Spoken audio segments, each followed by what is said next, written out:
All right, so back to that minimum wage problem for a moment. So we had defined T to be years after 2000, and what that means is relating T to the years is a matter of doing an addition or a subtraction. So like if somebody gives me a year, like I mentioned earlier, all I have to do is take that year minus the starting year, and this is my value of T.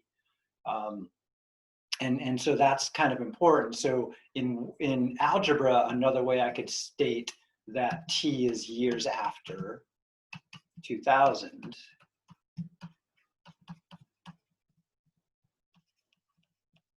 is T is going to be whatever the given year is minus 2000. And that can be a useful expression sometimes on paper or in a spreadsheet. And then going the other way, if I add the 2000 over to the other side, that also tells me that the year is 2000 plus whatever T is. And that is going to come in handy when you're doing that part where it says, hey, when is minimum wage going to be about $15?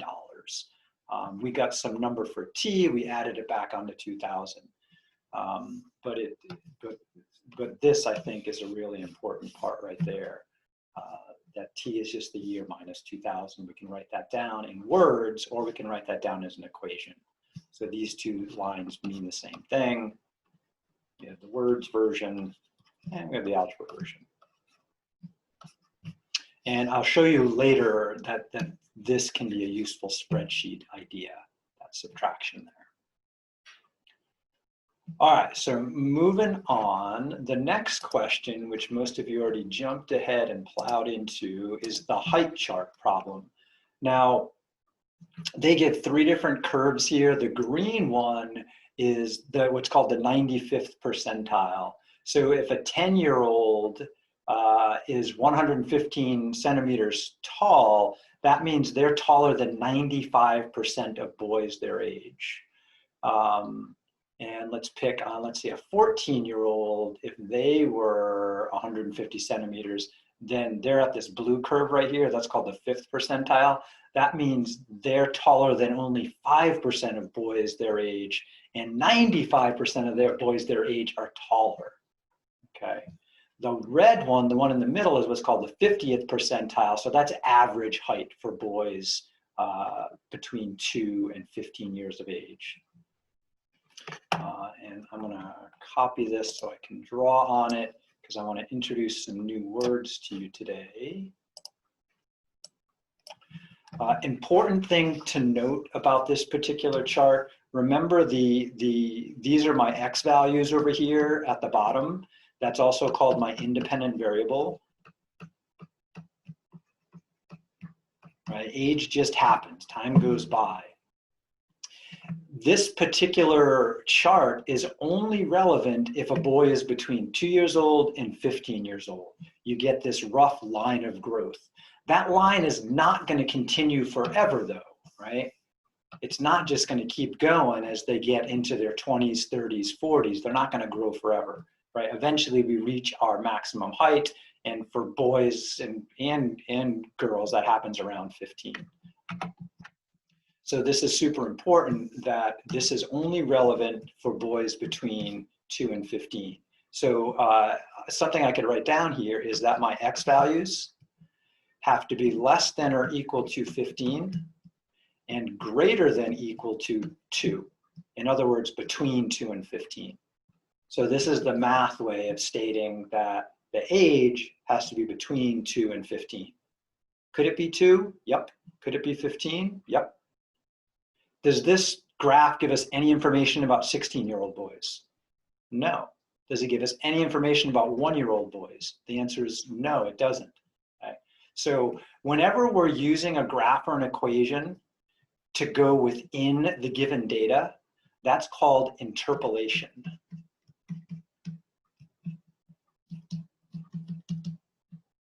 And interpolation means to predict within given data.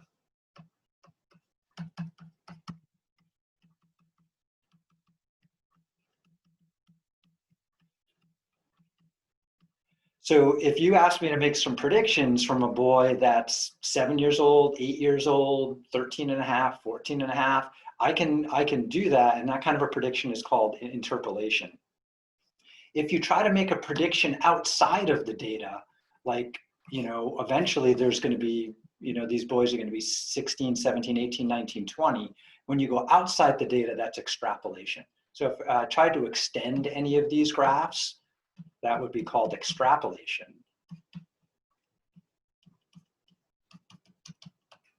And that's trying to make a prediction outside of the data.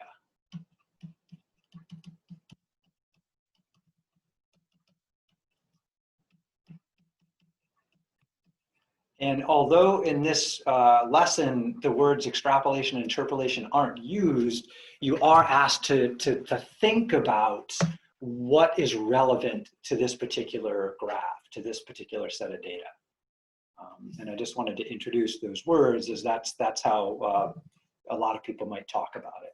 So when virologists are trying to look at what's going on with COVID-19 and they're trying to make predictions about how things are going to go, sometimes they're interpolating based on, because they're talking about within the information they have, but they're also always asked to look outside, like what's going to happen in the future? What's going to happen if we do this? What's going to happen if we do that?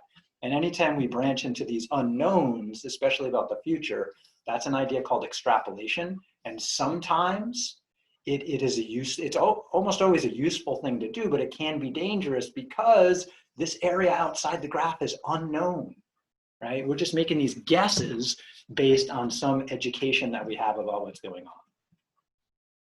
All right, other thing I wanted to point out here, like in the previous problem, we're given some specific instructions. And so for question 8, we're asked to use the age 3 and the age 15. Could we pick any ages we want to try and come up with an equation for the red line? The answer is yes. And again, we're using the red line because it said use the median, which is in the middle.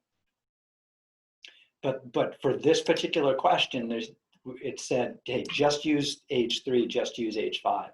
So when I'm looking at this graph for 3 years old, it looks to me like the average 3-year-old is 95 centimeters. So that's one of my points, 3 with 95.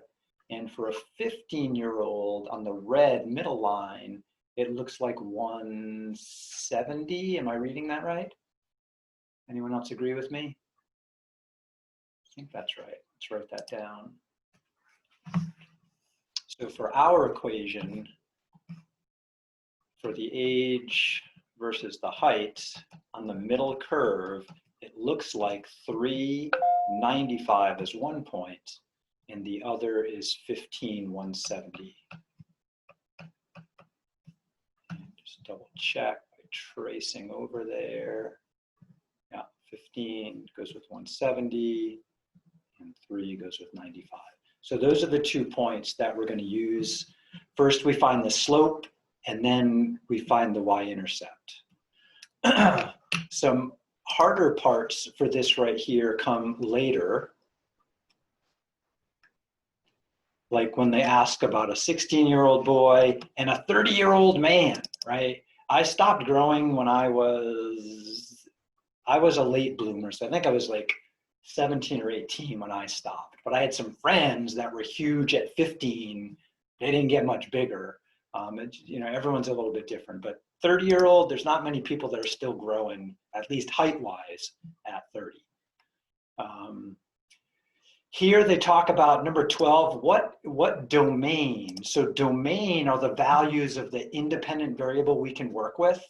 What's the lowest age we can work with? What's the highest age we can work with? And that's what I was trying to get at earlier when I wrote that down.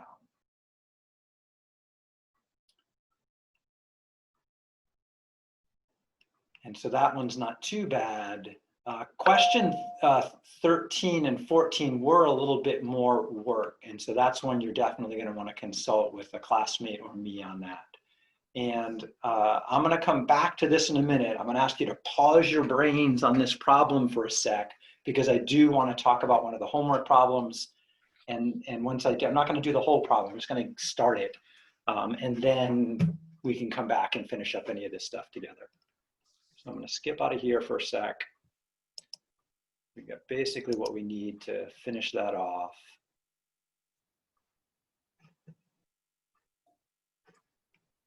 Homework 3.5 here. And I forgot to write down which one, but I will find it. It wasn't the last one. I think it was not that one.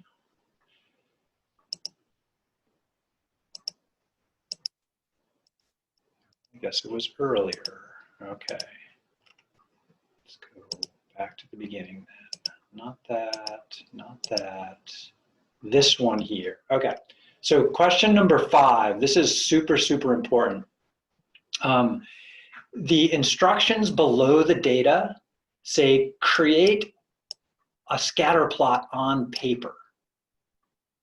And if you don't do that, it's hard to know which 2 points you need to pick to make the line. So in the previous questions, I told you, right? Pick age 3 and pick age 15. Pick 2005 and pick 2015. But this one I don't tell you. It's up to you to pick.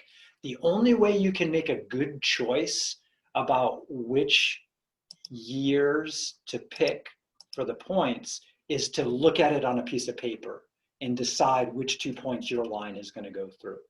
Okay? You can do that by actually plotting it on a piece of paper, or you could copy this into a spreadsheet. Either way is great. If you do it on a piece of paper, you just have to be neat when you plot these. So if you're not the neatest person in the world when it comes to drawing stuff like that, then you might want to check out this spreadsheet thing I'm going to do right now. Okay? So I'm going to demonstrate how I would put this into a spreadsheet to get a graph, but in the instructions I say do it on paper. So it's up to you. You could use a spreadsheet or do it on paper. If you do it on paper, it'd be super neat. So what I would do is I would highlight from the word year over and down to the edge of that 9.6. And if I go too far and copy, then the spreadsheet's going to get confused. So I'm not going to let go of my mouse button until I'm right on the edge of that 6, and then I can copy it. Now, from here, I can go either into Excel or Google Sheets, and I think I'll do both because I know some of you use Excel and some of you use Sheets. So I'm going to do Excel first. Let's say I have a new sheet here. I should just be able to use the paste button here, and it should just work nice. Paste. Okay, so it pasted in nice into Excel. I can work with that.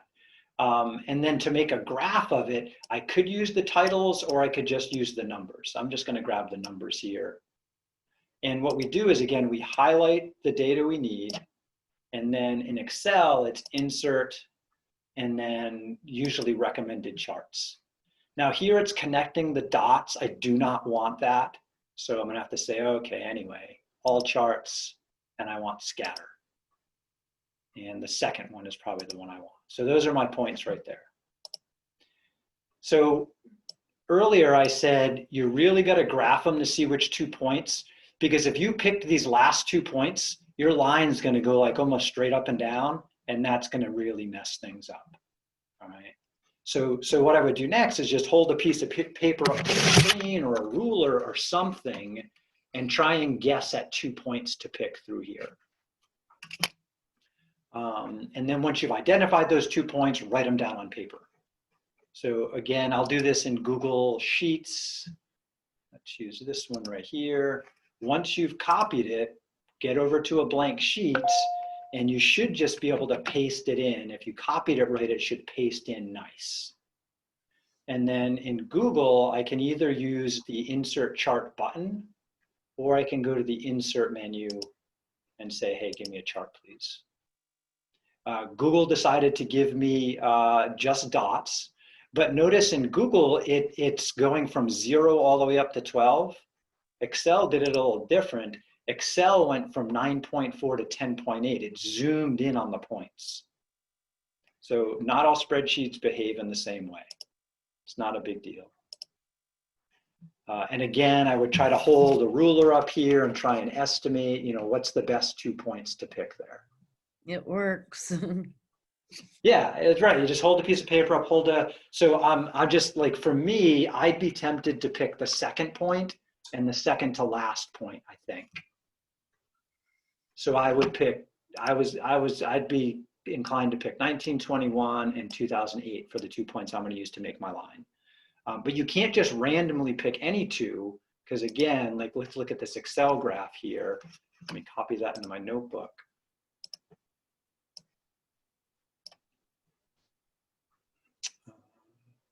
Add to new page, please.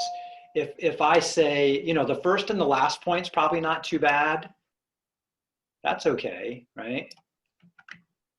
But if I accidentally picked like these two middle points right here, that's probably not a good line right there. Because if I move it over a little, right? Does that really fit the trend here? Not exactly.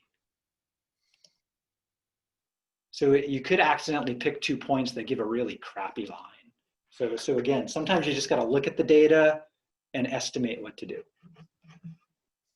All right, so I am going to shut up now, sort of. Stop my share for a moment so I can smile at you guys. So we've got about, what, 20 minutes left of regular class time. So if you want to go in a group with someone else to work on some of these problems, I can put you in a group, or you can hang out here in the main room and work on problems and ask me or each other questions as you go. What do you want to do?